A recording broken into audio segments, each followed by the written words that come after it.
It took police only about 4 hours to completely clear the tent encampment that had cropped up here on the lawn on the UT Austin campus on Monday. There had been a couple dozen demonstrators that had set up those tents. They then were locked arm in arm around them, protecting them. And within about 30 minutes, state troopers were called in.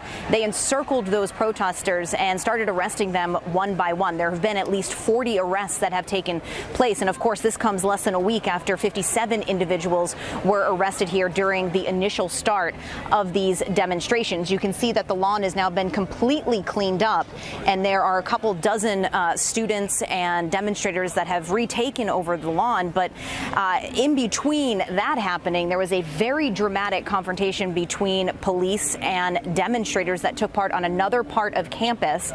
The demonstrators had gone to the police vans that were holding those individuals that had been arrested. Demonstrators were pepper sprayed. There were 2 large bangs that went off, reportedly sound grenades that went off to disperse the crowd. After the pepper spraying happened, we saw police start to retreat to a different part of campus. The protesters followed them, and at this point, there doesn't seem to be a huge police presence, at least where we're standing here. The university did release a statement earlier in the day saying that they have received a number of online threats that have now been reported to the local and state police, and also said that large stones were found, quote, strategically placed inside that encampment earlier today, although we cannot independently verify that that had happened. Earlier in the day, we saw dozens of faculty members that were engaged in a silent protest.